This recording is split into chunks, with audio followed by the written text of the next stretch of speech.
দামি সোফা, দামি ফার্নিচার, এগুলো একটাও আপনার ঘরে থাকবে না।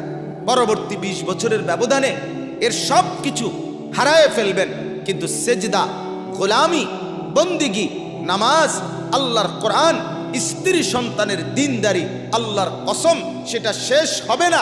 সেটা আপনাকে জান্নাত পর্যন্ত যেতে সহযোগিতা করবে, আখিরাতের মুক্তি পেতে সহযোগিতা করবে। আপনার ছেলের একটা সেজদা, এটা শুধু তার উপকার না, আপনার উপকার। আপনার ছেলের কোরআন পড়া, এটা শুধু তার উপকার না, আপনারও উপকার। আমরা 5 ভাই মাদ্রাসায় পড়েছি, আলেম হয়েছে। আমার আব্বা এখন কবরে।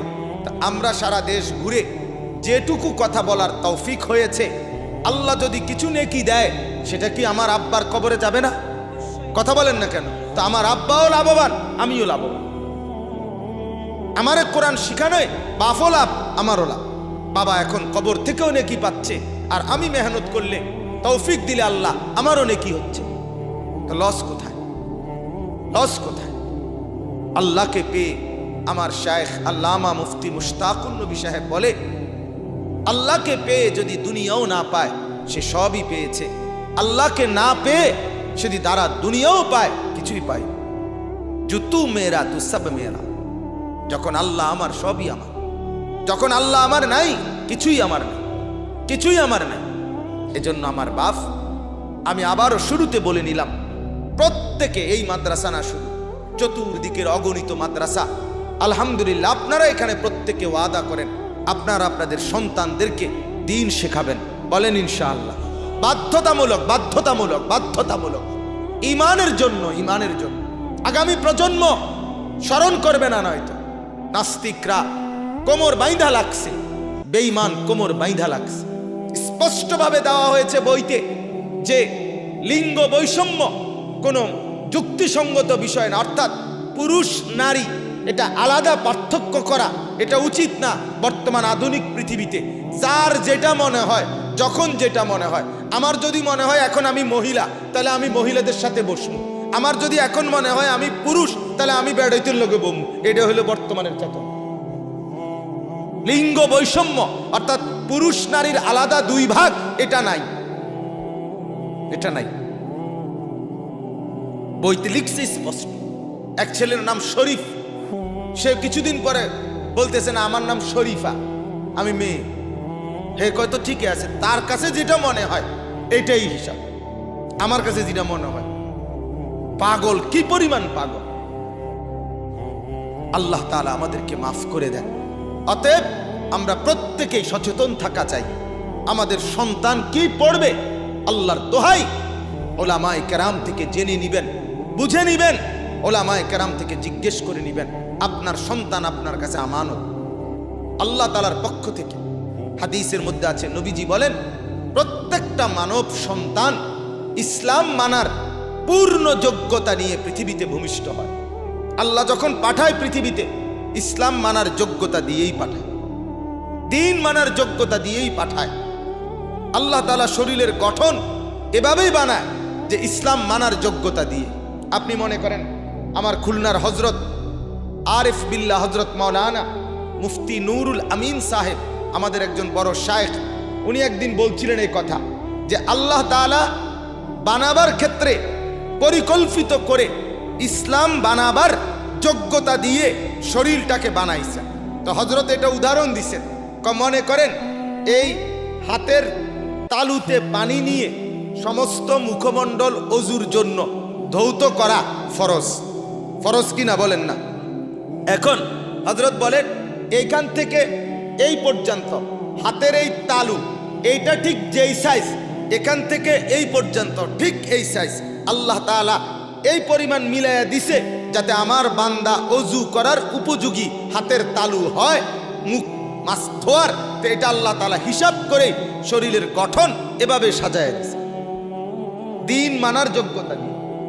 হযরত বলছেন নাকের নরম জায়গায় পানি পৌঁছানো ফরজ।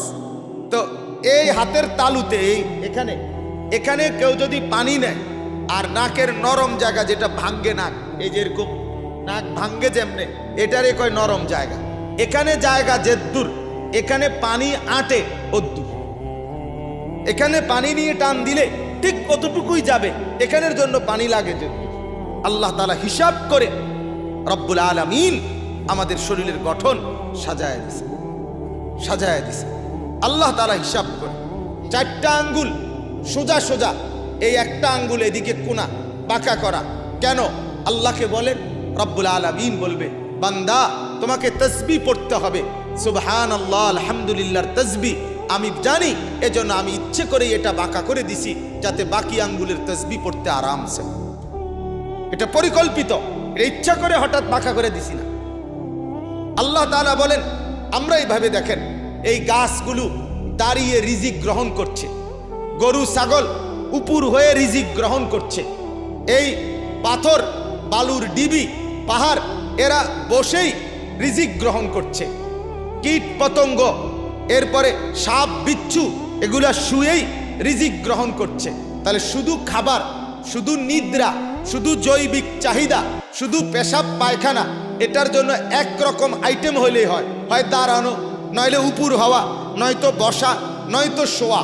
যে কোনো এক অবস্থায় থাইকেই খাওয়া যায়, যে কোনো এক অবস্থায় থাইকেই ঘুমানো যায়, যে কোনো এক অবস্থায় থাইকেই যৌন চাহিদা পূরণ করা যায়, যে কোনো এক অবস্থায় থাইকেই আপনার এই পেশাব পায়খানার জরুরত সারা যায়। তো আমি একজন মানুষ, আল্লাহ তাআলা আমাকে দাঁড়াইবার ক্ষমতাও দিছে, উপর হইবার ক্ষমতাও দিছে, বসবার ক্ষমতাও দিছে, শুইবার ক্ষমতাও দিছে। 4টাই আমাকে কেন দিলেন? আল্লাহ তাআলা বলেন, নিয়ত বাঁধতে দাঁড়াইতে হবে, রুকু করতে উপর হইতে হবে, আত্তাহিয়াতু পড়তে বসতে হবে, সেজদা করতে শুইতে হবে। বান্দা এই মাকসাদে তোমার শরীরের গঠন আমি এভাবে বানাই দিছি। নয়তো শুধু যদি ভাত খাওয়ানো মাকসাদ হইতো, শুধু যদি ঘুম যাওয়া মাকসাদ হইতো, তো তোমারে আমি কুত্তার মতো বানাইলেই সারত, শুয়োরের মতো বানাইলেই সারত, গরু ছাগলের মতো বানাইলেই সারত। কেন তোমাকে ইনসান বানাইলাম? কেন তোমাকে মানুষ বানাইলাম? কেন তোমাকে ভিন্ন আকৃতিতে বানাইলাম? কেন তোমাকে এতটা সুন্দর করে সাজালাম? আল্লাহ তাআলা বলেন, তুমি ভেবে দেখো বান্দা, তুমি ভেবে দেখো। এজন্য বাপ, আমরা প্রত্যেকেই আল্লাহ নবী সাল্লাল্লাহু আলাইহি সাল্লামের এই হাদিস, নবী বলেন, ইসলাম মানার যোগ্যতা নিয়েই প্রতিটি বাচ্চা ভূমিষ্ঠ হয়। ফাআবাওয়াহু ইউহাব্বিদানিহি ওয়া ইউনাসসিরানিহি ওয়া ইউমাজ্জিসানিহি। নবীজি বলেন, অতঃপর ওই বাচ্চাটাকে তার মা, তার বাপ, মা বাবা ইহুদি বানায় দেয়, খ্রিস্টান বানায় দেয়, অগ্নি পূজক বানায় দেয়। বুঝ হওয়ার পর থেকে ছেলেটা বুঝ হয়েই দেখে তার বাবা বিড়ি খায়। ছেলেটা কি শিখলো? আগুনের পূজা করে তার বাপ। আপনি আগুনের পূজারী, আপনার জীবন চলে না আগুন ছাড়া। আপনার সকাল কাটে বিড়ি, দুপুর কাটে বিড়ি, বিকাল কাটে বিড়ি, রাত্র কাটে বিড়ি। আপনি যেন আগুনের পূজারী, নাই তো কি বলেন? তাহলে আপনার সন্তানকে আপনি কি বানাইলেন? কি গড়ল, শিখলো কি? আপনি কি বুঝাইলেন? মাফ করবেন আমার, আপনি বলেন নাই। আমার তো এটা স্পষ্ট মনে হয়, যে লোক সারাটা জীবন বিড়ি আর সিগারেটে অভ্যস্ত, এই লোকটা যেন ফেরেশতাকেই বলে, মাদ্রাসায় পড়েন কেন? আপনার কাছে কি আমি ভিক্ষা খুঁজতেছি নাকি? কথা বলেন না, এটা কি ভিক্ষা? তাইলে আপনার সন্তান যদি 3 জন হয়, আল্লাহর কোরআন শিখবে 3 জন, 4 জন হইলে 4 জন, যতজন ততজন। ঠিক কিনা বলেন না কেন? দিন শিখবে কয়জন? যতজন ততজন। আলা কুল্লি মুসলিম অর্থ কি 3 জনে 1 জন? আলা কুল্লি মুসলিম অর্থ কি 4 জনে 1 জন? তাইলে একটা ছেলেকেও দেন কেন? আপনার কাছে কি ভিক্ষা খুঁজছি নাকি? আপনার পরকালের জন্য বলছি এ কথা, আপনার আখিরাতের মুক্তির জন্য বলছি এ কথা। 4টা ছেলে, 2টা ছেলে, একটাকে মাদ্রাসায় পড়াইলেন, একটাকে কোরআন শিখাইলেন। 7 বছরের একটা বাচ্চাকে আল্লাহর কোরআন থেকে বঞ্চিত করলেন। বাপ, আল্লাহর কসম, অপেক্ষায় থাকেন হাসরের ময়দানে এই সন্তান আপনাকে বেইজ্জতি করবে, করবেই করবে। হ্যাঁ হ্যাঁ বলবে, রব্বুল আলামিন আমার বাপকে জিজ্ঞেস করেন, ওনাকে বলতে বলেন আমি ছোট্টবেলায় কি অপরাধ করছি, আমার আব্বা কেন আমাকে কোরআন পড়ায় নাই, আমার আব্বাকে বলতে বল। তখন কি কোনো জবাব দিতে পারবে কেউ? তখন আল্লাহ তাআলা বলবে, এখন তুমি কি করবা? বলবে, বাবা রব্বুল আলামিন, আমি জাহান্নামে যাব ঠিক আছে, তবে আমার আব্বা মাকে নাজআলহুমা তাহতা আকদামিনা, তাদের ঘাড়ের উপরে আমার পাও রাইখা, তাদের গর্দানের উপরে আমার পাও দিয়া ফাড়া দিয়া এরপরে আমি জাহান্নামে যাব। কেন তারা আমার উপরে জুলুম করে?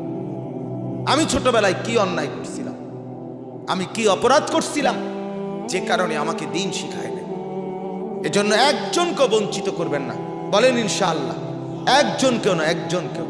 মুসলমান ঈমান বাঁচান। দাজ্জালের সব প্রস্তুতি সম্পূর্ণ, বিশ্বাসের মধ্যে, চেতনার মধ্যে, আকীদার মধ্যে, বইয়ের মধ্যে, চলাফেরার মধ্যে, চুলের মধ্যে, লেবাসের মধ্যে, পোশাকের মধ্যে, সর্বদিকে আজকে দুশ্মনের চেষ্টা মুসলমানের প্রজন্ম যেন দাজ্জালের অনুসারী হওয়ার মতো তৈরি হয়। এজন্য চুল বিকৃত করে ফেলছে, জামা কাপড় বিকৃত করে ফেলছে, চিন্তাধারা, চলাফেরা, লেবাস, পোশাক সব বদলাইয়া দুশ্মনের মতো বানায় দিছে।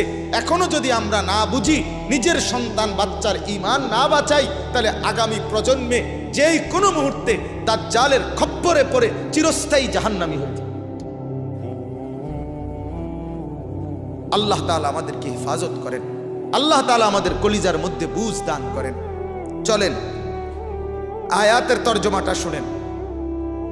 আল্লাহ তাআলা বলেন, আরাআইতা মান ইত্তাখাযা ইলাহাহু হাওয়াহু। নবীকে বলছেন, আল্লাহ তাআলা আমাদের প্রিয় নবী সাল্লাল্লাহু আলাইহি ওয়াসাল্লামকে লক্ষ্য করে বলছেন, নবী, বন্ধু, দোস্ত আমার, আপনি কি দেখছেন ওই ব্যক্তিকে? আপনি কি খেয়াল করতেছেন ওই লোকটাকে? কাকে? মান ইত্তাখাযা ইলাহাহু হাওয়াহু, যে তার প্রবৃত্তিকে, যে তার মনের চাহিদাকে তার খোদা বানায় ফেলছে। তার খোদা, তার দেবতা, তার ঈশ্বর তার মনের চাহিদা। কি এটা এরম করলা কেন? আমার মন চাইছে। এই বাবা, তুমি দাঁড়াইয়া পেশাব করলা কেন? আমার মন চাইছে। এই ছেলে, তুমি এই মেয়ের সাথে ঘুরছো কেন? আমার মন চাইছে। এই ছেলে, তুমি এভাবে গালিগালাজ করতেছো কেন? আমার মন চাইছে। এই তুমি নেশা করছো কেন? আমার মন চাইছে। এই যে আপনি এইভাবে, চাচা আপনি এইভাবে বাজারে ব্যবসা করছেন হারাম ভাবে, এটা করছেন কেন? আপনার অসুবিধা কি? আমার মন চাইছে। এই প্রত্যেক ক্ষেত্রে মনের চাহিদা, আমার মন চাইছে। হাওয়া, নফসের চাহিদাকে যে ব্যক্তি খোদা বানাইয়া ফেলছে, আল্লাহ তাআলা বলে, বন্ধু আপনি কি দেখছেন তাকে? তার মানে আপনি তার কারবারটা দেখছেন, তার চলাফেরাটা দেখতেছেন, তার মধ্যে পরিবর্তনের ন্যূনতম এক বিন্দু আছেনি কিছু। সে আপাদ মস্তক নফসের পূজারী, শাহওয়াতের পূজারী, প্রবৃত্তির পূজারী, হাওয়ার পূজারী, অর্থাৎ মন যা চায় তার এই প্রবৃত্তির পূজারী। আল্লাহ তাআলা বলেন, আফা আনতা তাকুনু আলাইহি ওয়াকিলা, আপনি কি এর পরেও তার ব্যাপারে নিজেকে অভিভাবক মনে করেন? অর্থাৎ আল্লাহ তাআলা বললেন যে তার পুরা আপাদ মস্তক, পুরা জীবন জিন্দিগি, চলা ফেরা, উঠা বসা মনের চাহিদা মতো ছেড়ে দিছে, আপনি তার অভিভাবকত্বের জিম্মাদারি নিবেন না। কারণ এই ব্যক্তি নিশ্চিত নিজেকে পরিবর্তনের, বদলানোর কোনো মানসিকতাই তার মধ্যে নাই। আপনি তারে বুঝাইয়া কি করবেন? আপনি তারে বুঝাইয়া কি করবেন? এরপরে আল্লাহ তাআলা বলেন, আম তাহসাবু আন্না আকসারাহুম ইয়াসমাউনা আও ইয়াকিলুন। নবীকে আল্লাহ তাআলা বলছে, এই নফসের পূজারী যারা, মনের চাহিদার পূজারী যারা, সর্বকিছুতে মনের ইচ্ছা মতো চলে যারা, আপনার কাছে হয়তো মনে হচ্ছে তাদেরকে আপনি বললে তারা শুনবে, অথবা তারা ভাববে, দিমাগ খাটাবে, চিন্তা ভাবনা করবে। আল্লাহ বলে, না না, নফসের পূজারী যে হয়, মনের চাহিদা মতো যে জিন্দিগি চালায়, ইনহুম ইল্লা কাল আনআম, এটা মূলত আর কিছু নয় বরং জানোয়ার, জানোয়ার, জানোয়ার। সে আসলে মানুষ না। বাল হুম আদাল্লু সাবিলা, আল্লাহ বলে জানোয়ারও না শুধু, বরং তার চাইতো নিকৃষ্ট বিপদগামী পথভ্রষ্ট, বরং এর চাইতো জঘন্য গুমরাহির পথে ধাবমান এই ব্যক্তি। তাহলে এইবার আয়াতের তর্জমা শুনলেন, এবার অল্প একটু ব্যাখ্যা শোনেন, অল্প একটু কথা। মূল বক্তব্য হলো এই কথাটা বুঝানো, ইত্তেবাউল হাওয়া। হাওয়া, এই ছোট হা ওয়াও ইয়া, হাওয়া এই শব্দটা হলো শরীয়তে অনুমতি নাই এমন যেই কোনো কিছুর দিকে নিজের মনকে ধাবিত করা। এটারে কয় নফসের পূজা, এটারে কয় প্রবৃত্তির অনুসরণ, এটারে কয় মনের চাহিদা মতো চলা। শরঈ চাহিদা আকাঙ্ক্ষা, এক্ষেত্রে যে ব্যক্তি শরীয়তের নির্দেশনা মানে না সে বরবাদ, সে বরবাদ। আর এটারেই কয় প্রবৃত্তির চাহিদা, এটারেই কয় ইত্তেবাউল হাওয়া, এটারেই কয় ইত্তেবায়ে নফস, এটাই কয় নফসের কামনা বাসনা মতে চলা। তাহলে এখন আপনি আরেকটা কথা বোঝেন, এটা তো বুঝলেন যে আল্লাহ তাআলা কোরআনুল কারীমের মধ্যে বলছেন যে ব্যক্তি তার মনের চাহিদাকেই, অর্থাৎ আমার মনে চাইছে, এরপরে এটারে আমি আর বিচার বিশ্লেষণ করার আর দরকার না। আমার মনে কইছে আমি এনে দাঁড়াইয়া পেশাব করব, দিলাম পেশাব করে। আমার মনে বলছে এখন আমি ওই মেয়ের পিছনে পিছনে ঘুরমু, তো শুরু করলাম ঘুরা। আমার মনে চাইছে মোবাইলে আমি উলঙ্গ ছবি দেখব, তো দেখা শুরু করলাম সারা রাত। এই যে মনের চাহিদা, চাহিদা জাগতেই পারে, কিন্তু আমার দায়িত্ব চাহিদারকে একটু আটকাইয়া পরীক্ষা করা, বলেন না, এটাই জরুরি। এটার ভিত্তিতে আমার আপনার গুনাহ কিংবা নেকি, গুনাহ কিংবা নেকি।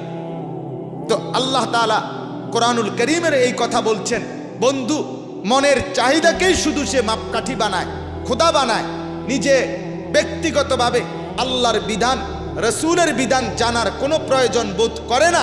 আপনি তার জিম্মাদারি নিয়েন না, আপনি মনে করেন না সে কিছু বোঝে, সে কিছু ভাবে না, সে কিছু বোঝেও না, সে কিছু ভাবেও না, বরং সে জানোয়ার বা তার চাইতে খারাপ।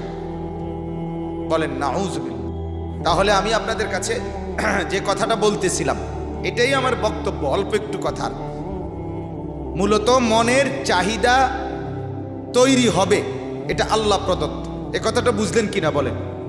2 নাম্বার কথা হলো, মনের চাহিদায় তৈরি হলেই যদি সব সময় ব্যক্তি ওইটারই অনুসরণ করে, কোনো ডান বাম কোনো বিধি বিধান জানার পরোয়া করে না, বরং আমার মন যা চায় আমি তাই করব, এইটা যে ব্যক্তি করে, আল্লাহ তাআলা বলেন সে ব্যক্তি মূলত জানোয়ার অথবা তার চাইতে নিকৃষ্ট। তার মূলত দেমাগও নাই, আকলও নাই, তার মূলত বুঝ বিবেক বুদ্ধি শুনবার বুঝবার কোনো মানসিকতাই নাই। এজন্য নবীকে আল্লাহ নিষেধ করছে, আপনি এরকম ব্যক্তির অভিভাবকত্ব জিম্মাদারি নিজের কাঁধে নিয়েন না, বরং যতক্ষণ পর্যন্ত সে এই সিদ্ধান্ত না নেয় যে আমি আমার মন মতো চলবো না, বরং আল্লাহ এবং তার রাসূলের বিধান মতো চলবো, ততক্ষণ পর্যন্ত আগে তাকে এটাই বুঝাইতে চেষ্টা করো। নাই তো তুমি তোমার মতো চলো, আমি তোমারটা দেখমু, এটা বলার সুযোগ অনুমতি আপনার জন্য নাই, নবীকে আল্লাহ বলছে। তাহলে এখন আমরা দেখলাম আমাদের মনের চাহিদা আসবেই স্বাভাবিক, এবং সেই চাহিদাটাকে শুধুমাত্র আমাদের লক্ষণীয় হলো কোরআন সুন্নাহর আলোকে যাচাই করা, কোরআন সুন্নাহর আলোকে বিচার করা যে কোনটা বৈধ কোনটা অবৈধ, কোনটা যৌক্তিক কোনটা অযৌক্তিক, কোনটা হালাল কোনটা হারাম। এটাই আমাদের জন্য অত্যন্ত জরুরি একটা বিষয়। এবার কোরআনুল কারীমের ছোট্ট কয়েকটা আয়াত দেখেন, তাহলে আপনি আরো স্পষ্ট বুঝবেন। আল্লাহ তাআলা কোরআনুল কারীমের মধ্যে বলছেন, ফালা তাত্তাবিউল হাওয়া আন তা'দিলু, ইনসাফ করতে গিয়ে তোমরা মনের চাহিদার অনুসরণ করো না, তাহলে তোমরা কোনো কাজে ন্যায় ইনসাফ সঠিক ফয়সালা করতে পারবা না। 2 নাম্বার, আল্লাহ তাআলা নবীকে বলছেন, ফালিদালিকা ফাদউ ওয়াস্তাকিম কামা উমিরতা ওয়ালা তাত্তাবি' আহওয়াআহুম। সাংঘাতিক 3টা কথা বলছে নবী, আপনার জিম্মাদারি 1, আমি আল্লাহর পথে আপনি দাওয়াত দিতে থাকেন। 2, যেই বিধান আমি আপনাকে দিয়েছি তার উপরে আপনি নিজে পূর্ণ মজবুতির সাথে আমল করেন। 3, আপনি যারা নিজের মনের চাহিদা মতো নফসের পূজারী তাদের কাউকে আপনি অনুসরণ করবেন না। 3টা কথা গুরুত্বপূর্ণ মূলনীতি।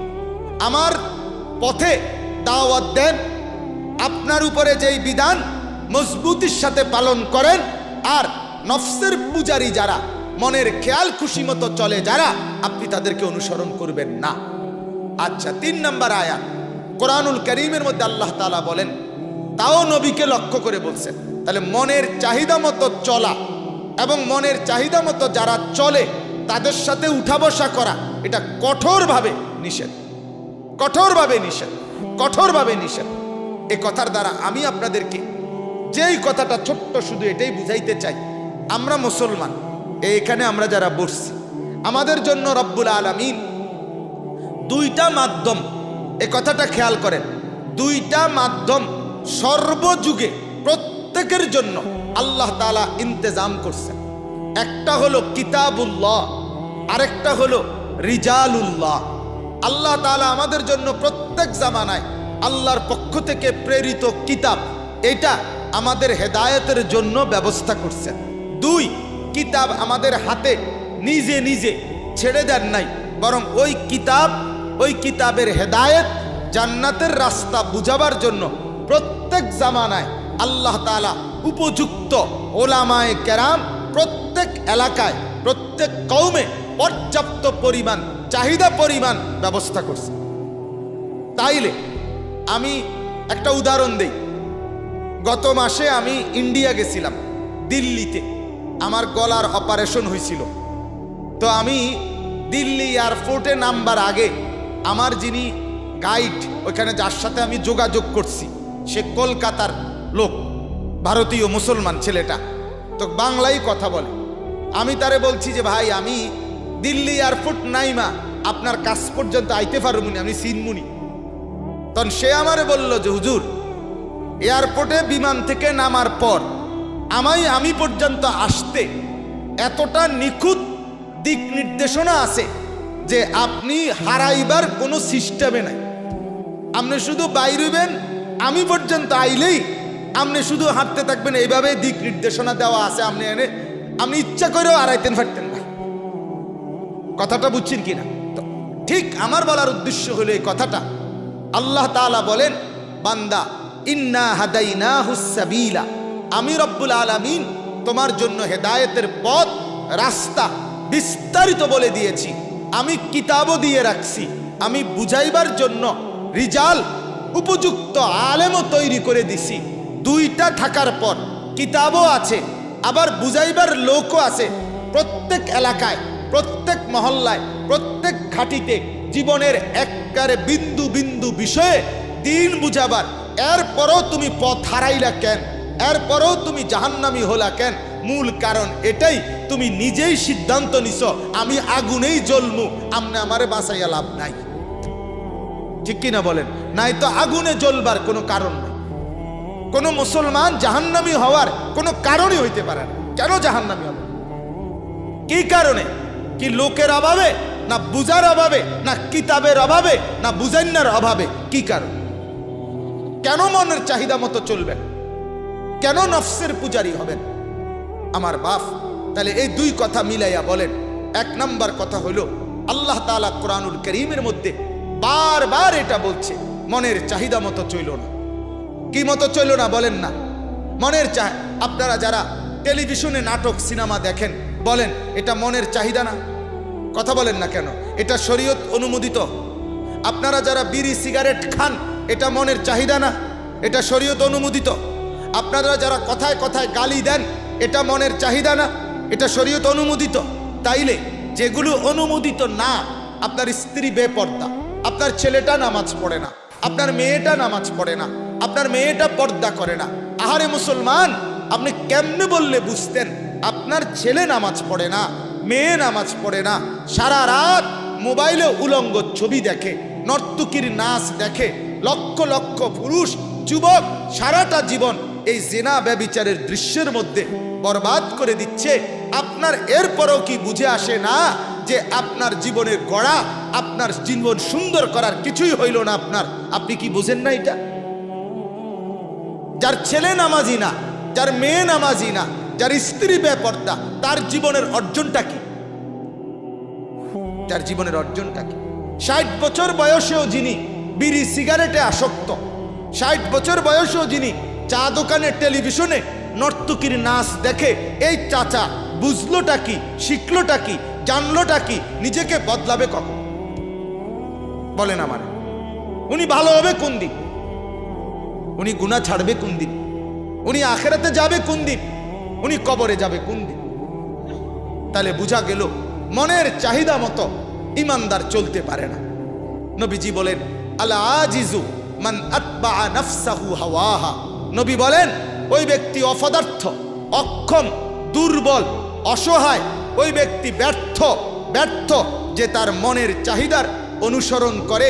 ও তামান্না আলাল্লাহ, আর আল্লাহর উপরে আশা করে। মুখে খায় বিড়ি আর বলে আল্লাহ ভরসা। কি আল্লাহ ভরসা? কি কথা বলেন? আল্লাহ কিতা ভরসা? কথায় কথায় গালি দেয়, আবার কয় আল্লাহ ভরসা। আও মাইতো না, হুজুররা যত কয় এত না। কথা বলেন, আপনি গুনাহ করছেন, মনের চাহিদা মতো চলতেছেন। আপনার ঘরে রঙিন টেলিভিশন বছরের পর বছর চলতেছে, আর আমনে কোন আল্লাহ ভরসা, আল্লাহ মাফ করে দেব। কি মাফ করব? কি মাফ করব? আল্লাহ তাআলা কোথাও, কোরআনের কোথাও বলছে যে গুনাহ করতে থাকো আমি ভরসা? কথা বলেন না। গুনার উপরে আল্লাহ ভরসা, আল্লাহ চুরির উপরে ভরসা, বাটপারির উপরে ভরসা।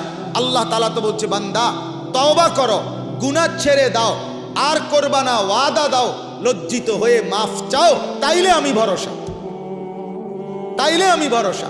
লা তাকনাতু মির রাহমাতিল্লাহ, তাইলে আমি ভরসা। কিন্তু গুনার উপরে তুমি থাকবা, নাফরমানের উপরে তুমি থাকবা, আর বলবা আল্লাহ ভরসা, এটা সম্পূর্ণ জুলুম, বেইনসাফি ছাড়া আর কিছু। অতএব আমার বাপ মেহেরবানি করে এই ফিকির করেন, নফসের চাহিদা মতো, মনের চাহিদা মতো না চলা, জীবনটাকে কোরআনের মাধ্যমে, হাদিসের মাধ্যমে, ওলামায়ে কেরামের নির্দেশনা মতে। এই যে আলেমরা বছরের পর বছর আপনাকে কাছে চিল্লায়, এই মাহফিলে, ওয়াজে, মজলিসে, মসজিদে, জুমার বয়ানের মধ্যে, বিভিন্ন খানকার মধ্যে কি বলতে চায়? আপনার জীবন যেভাবে চলতেছেন ওইটা বদলাইয়া কোরআনের মতো চালান, আল্লাহর নির্দেশনা মতো চালান। এটা এতবার বলার পরেও আপনি বুঝলেন না, মানলেন না। মূলত আপনি সিদ্ধান্তই নিছেন আপনি আগুনে জ্বলবেন, আপনি ফায়সালাই নিয়ে আলাইছেন আপনি জাহান্নামে জ্বলবেন। নাহলে এতবার আল্লাহর কথা শুনবার পরে বদলে যাওয়ারই কথা, পাল্টে যাওয়ারই কথা। অতএব আজকে আমি এটাই আপনাদেরকে বললাম। আল্লাহ তাআলার এই আয়াত, আব্দুল্লাহ ইবনে আব্বাস বলছে মনের চাহিদার, একটা সাংঘাতিক কথা এটা। হযরত আব্দুল্লাহ ইবনে আব্বাস বলছে মনের চাহিদা মতো যে চলে, কোরআন সুন্নাহ মতো যে চলে না, সেও একটা মূর্তি পূজারী, সে একটা মূর্তি পূজারী। হিন্দু যেমন মূর্তির পূজা করে, এই লোক নফসের পূজা করে, নফসটাই তার একটা মূর্তি যেটার পূজা সে করে। কাজেই আল্লাহ তাআলা আমাদেরকে এত বড় নিকৃষ্ট পাপ থেকে হেফাজত করেন। আমরা কোরআন সুন্নাহ মতে জীবন চালাবো, ওলামায়ে কেরামের নির্দেশনা মতে জীবন চালাবো। বলেন ইনশাআল্লাহ। আল্লাহ তাআলা আমাদের প্রত্যেককে তৌফিক দান করেন, কবুল করেন। বলেন আমিন। একটা মিনিট শুধু অনুরোধ করি, আমি ওই মাদ্রাসার সাথে শরীক হওয়ার জন্য আপনাদের কাছে 1 মিনিটে অনুরোধ করছি। মাদ্রাসার জন্য আপনারাও যদি কিছু সহযোগিতা করেন, মাদ্রাসা আপনাদের সহযোগিতাই চলে। আমি সব সময় বলি আমার শায়েখের কথা, আল্লামা মুফতি মুশতাকুন নবী সাহেব হুজুর বলে, একটা মাদ্রাসা কোনো এলাকাবাসীর কাছে 3টা জিনিস চায়, দোয়া, আতফাল, আমওয়াল। ওই এলাকাবাসীর কাছে দোয়া চায়, আপনারা দোয়া করেন আল্লাহ মাদ্রাসা কবুল করে দিক। 2 নম্বরে আতফাল, আপনাদের সন্তান, বাচ্চা চায় আপনাদের বাচ্চা পড়তে দিলে আলেম হয়ে যাবে।